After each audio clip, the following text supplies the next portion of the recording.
कहानी शुरू होती है और हमें अफ्रीका के नेमिब डेजर्ट को दिखाया जाता है। यहाँ हम एक रिसर्च टीम को देखते हैं जिसमें 3 लोग होते हैं, पॉल, क्लाइव, हार्वे।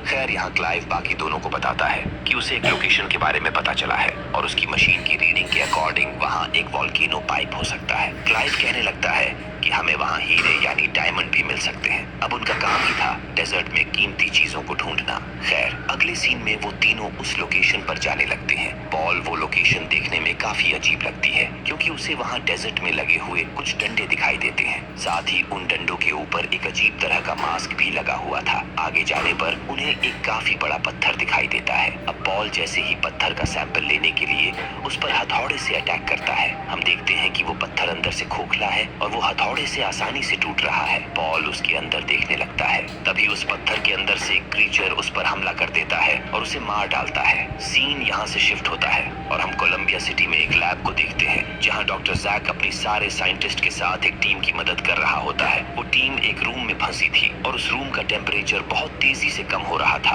दरअसल सिस्टम में कुछ ग्लिच की वजह से ऐसा हो रहा था। टीम के सभी मेंबर जैक से हेल्प मांगने लगते हैं। फिर जैक किसी तरह खुद ही उस ग्लिच को ठीक करके टीम की जान बचा लेता है। तब उसका बॉस वहां आकर उसकी तारीफ करता है। उसके बाद वो जैक को दूसरी साइट पर काम करने के लिए भेज देते हैं। इसके बाद जैक उसी नेमिब डेजर्ट में आ जाता है, लेकिन टैक्सी वाला उसे रोड पर ही छोड़कर चला जाता है। कुछ देर में उसे वह लेनी ऑफिसर आता है। वो जैक को एक माइनिंग कंपनी के बेस पर ले आता है। वहाँ उसे जोहान और एक लेडी ऑफिसर मिकी मिलती है। फिर जैक उन्हें बताता है कि वो एक साइंटिस्ट है और कंपनी ने उसे यहाँ भेजा है। अब मिकी उसके सामान की चेकिंग करने लगती है। उसके पास एक मशीन भी होती है। जैक उसके बारे में बताता है कि ये मशीन रेत के 100 फीट नीचे के पानी को ढूंढ सकती है और साथ ही ये किसी भी अजीब फ्रीक्वेंसी का पता लगा सकती है। जैक ने अपनी इस मशीन का नाम चार्ली रखा होता है। तभी वहाँ एक ऑफिसर टाइटस रेत से एक मरे हुए सांप को लेकर आता है। अब मिकी जैक की एंट्री के लिए एक डायरी को ढूंढने लगती है, लेकिन उस डायरी को जोहान अपनी पैंट में डाल लेता है। तभी एक ऑफिसर कार्ल को जोहान की ये बात अच्छी नहीं लगती और वो जोहान को पीटने लगता है।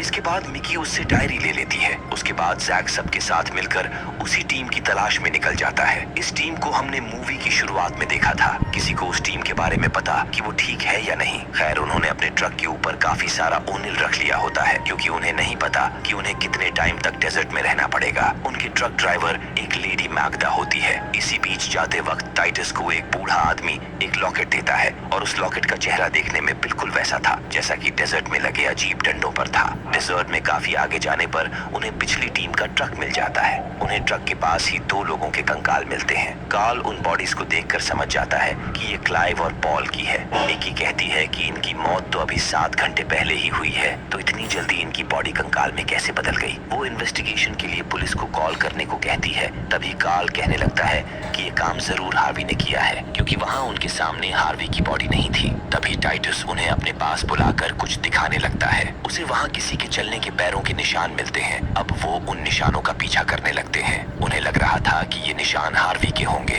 कुछ देर तक पैरों के निशानों का पीछा करते हुए टाइटस बताता है कि जो निशान शुरू में थे वो 2 पैरों के निशान थे, लेकिन अब उन्हें 4 पैरों के निशान मिल रहे हैं। फिर वो आगे चलते हुए उसी जगह पर आ जाते हैं जहाँ वो डंडे लगे हुए थे। वो जगह देखने में काफी अजीब थी। जैक जैसे ही यहाँ एक मास्क को छूने की कोशिश करता है, तभी टाइटस उसे किसी भी चीज को छूने से मना कर देता है। अब टाइटस देखता है कि जैसा लॉकेट उसके पास है वैसे ही यहाँ मास्क लगा हुआ है। ये देखकर वो घबरा जाता है और सबसे कहने लगता है कि वो जल्दी से यहाँ से निकले। इसके बाद माग्दा उनके पास ट्रक लेकर आती है और वो उसमें बैठकर यहाँ से जाने लगते हैं। कुछ दूर आगे जाने पर उन्हें एक और डेड बॉडी का कंकाल मिलता है। कर्ट बॉडी को पहचान लेता है और कहता है कि ये बॉडी हार्वी की है, लेकिन कार्ल को अब भी यकीन नहीं आ रहा था कि वो उसकी बॉडी है। वो माग्दा से कहता है कि हमें आगे जाकर किलर का पता लगाना चाहिए, लेकिन माग्दा उसे आगे जाने से मना कर देती है और कहती है कि कुछ टाइम बाद रात होने वाली है, इसीलिए वो रात में ट्रक को नहीं चलाएगी। खैर इसके बाद वो सब यहीं रुककर रात गुजारने लगते हैं,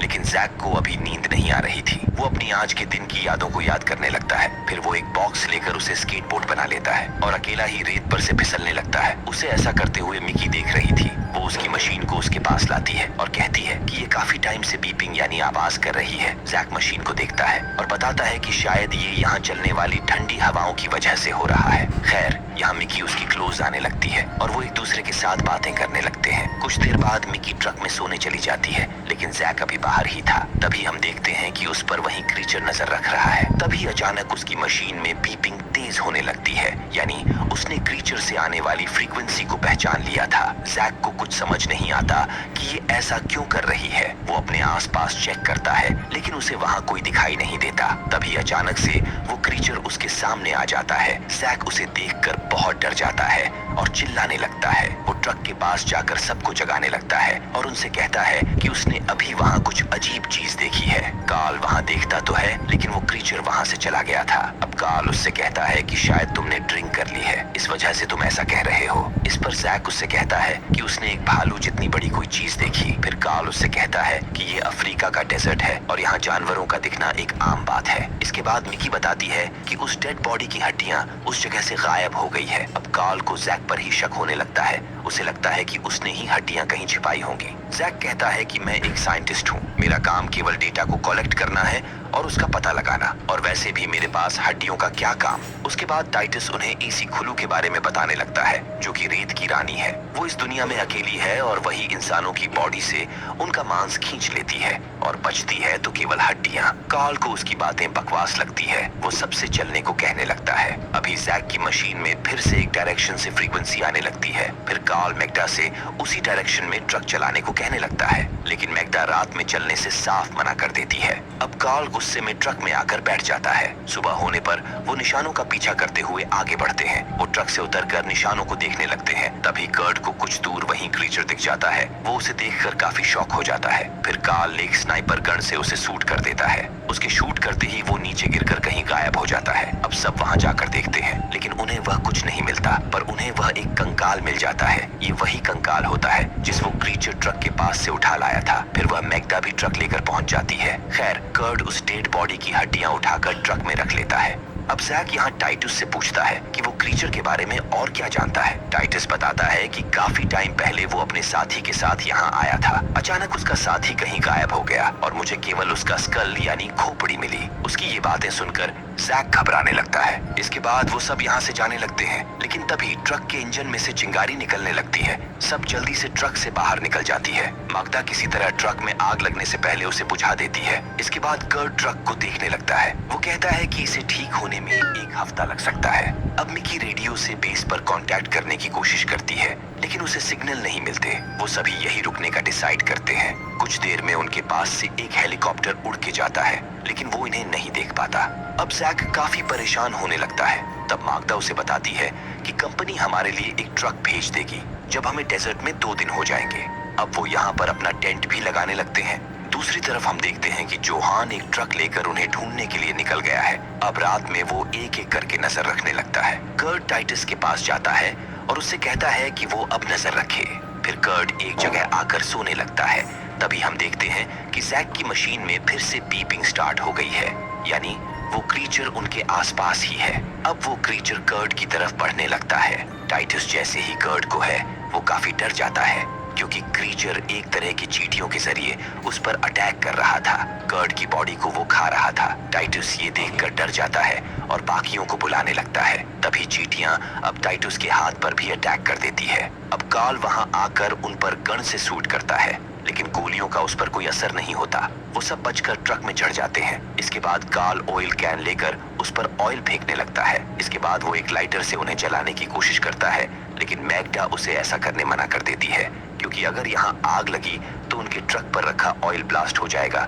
इसमें वो सब मारे जाएंगे। तभी वो देखती है कि ऑयल की वजह से वो चींटियां दूर हट रही है, यानी उस क्रीचर की कमजोरी पेट्रोल ओनियल है। इधर टाइटस की कंडीशन खराब होने लगती है और जैक की मशीन में फिर से बीपिंग आने लगती है। फिर जैक ऑयल को ट्रक के बाहर फेंकने चला जाता है। जब वो ऑयल डाल रहा होता है, तभी वहाँ वो क्रीचर आ जाता है और उसकी तरफ बढ़ने लगता है। क्रीचर जैसे ही उस पर अटैक करने वाला होता है, कार्ल उसे शूट कर देता है। अब वो क्रीचर वहाँ से जाने लगता है, लेकिन कार्ल उसे फिर से शूट करने लगता है, लेकिन जैक उसे ऐसा करने से रोकता है। इसे लेकर वो दोनों आपस में लड़ने लगते हैं। फिर वह मिकी आकर उन्हें रोकती है और कहती है कि हमें एक साथ मिलकर उसे लड़ना होगा, वरना वो क्रीचर हम सबको मार डालेगा। उसके बाद वो सब डिसाइड करती है कि वो क्रीचर से बचते हुए किसी तरह हेल्प लेकर आएंगे। मैग्डा कहती है कि वो टाइटस के साथ इसी ट्रक में रहेगी और उसका ट्रीटमेंट करेगी।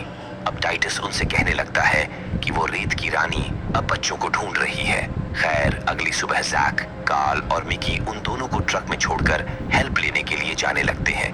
वो अपने साथ एक केन में ऑयल भी लाए थे, इससे वो क्रीचर से बच पाए। काफी टाइम तक रेत में चलने की वजह से उन तीनों की हालत खराब होने लगती है। अचानक जैक की मशीन फिर से बीपिंग करने लगती है। वो देखता है कि रेत में किसी जानवर का कंकाल पड़ा हुआ है।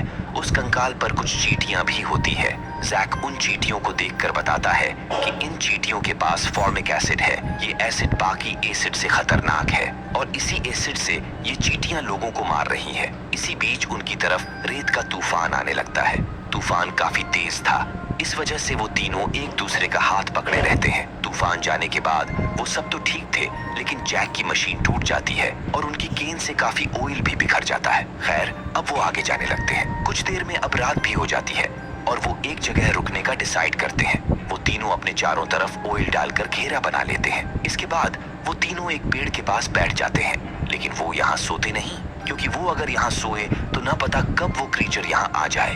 अब कुछ टाइम बाद हम देखते हैं कि वहाँ वो क्रीचर आ जाता है, लेकिन उसने अपने चेहरे की जगह मैग्डा का चेहरा लगाया था।